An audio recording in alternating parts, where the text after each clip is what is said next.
السلام علیکم۔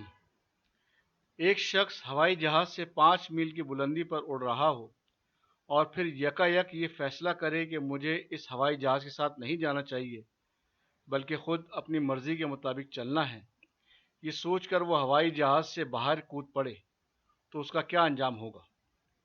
فضا میں اگر کوئی شخص یہ عمل کرے تو دنیا اس کو پاگل کہے گی، کیونکہ اس کا انجام فوراً سب کے سامنے آ جاتا ہے۔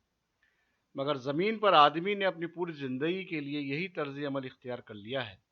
اس نے اللہ کی بندگی چھوڑ کر خود اپنے نفس کی بندگی، شیطان کی بندگی، ملک اور قوم کی بندگی شروع کر دی ہے۔ مگر اس کا غلط ہونا کسی کی سمجھ میں نہیں آتا، کیونکہ اس کا انجام دیکھنے کے لیے سر کی آنکھوں کی بجائے عقل کی آنکھوں کی ضرورت ہے۔ دوسرا سوال یہ ہے کہ وہ کون سا قانون ہو جس کو ہم اپنی زندگی کا قانون بنائیں۔ جس اللہ کا قانون اس اتھاہ فضا کے اندر بے شمار ستاروں اور سیاروں کو منظم کیے ہوئے ہے اور ان میں باہم ٹکراؤ نہیں ہونے دیتا، اس نے کیا انسانوں کو جوڑنے کے لیے کوئی قانون نہیں دیا؟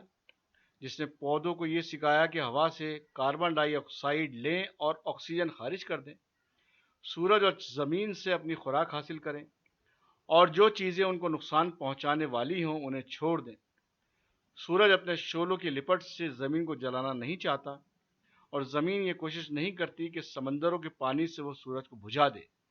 اس نے کیا ایسا کوئی قاعدہ نہیں بنایا جس سے مختلف قومیں ایک دوسرے سے مل کر رہ سکیں اور ایک ملک دوسرے ملک میں جنگ کے بجائے صلح کے تعلقات ہوں؟ اس سوال کا جواب یہ ہے کہ یقیناً اللہ نے ہم کو ایسا قانون دیا ہے۔ اس نے انسانوں کی پیدائش کے وقت ہی سے پیغمبروں علیہ الصلوۃ والسلام کا ایک سلسلہ قائم کیا جو بار بار دنیا میں آ کر اللہ کا قانون اس کے بندوں تک پہنچاتے رہے۔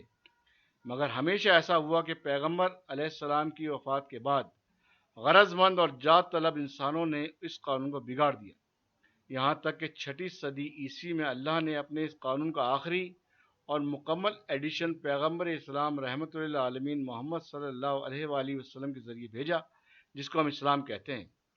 مسلمان جو اس دنیا میں اس قانون کے حامل سمجھے جاتے ہیں، ان میں اگرچہ عملی اور اخلاقی اعتبار سے بہت بگاڑ آ چکا ہے اور انہوں نے خود کو بھی اپنی زندگیوں میں اس کا بہت کم اثر باقی رکھا ہے، مگر جہاں تک اسلامی قانون حیات کا تعلق ہے وہ آج بھی اپنی پوری شکل میں موجود ہے اور ہر شخص اور قوم کے لیے یہ موقع ہے کہ اس کو اختیار کر کے وہ اپنے معاملات کو درست کر لے۔ دوستو، یہ جو کچھ مختصراً بیان کیا گیا ہے، امید ہے کہ انشاءاللہ تعالیٰ اس کو ہم سب سیریسلی اپنائیں گے۔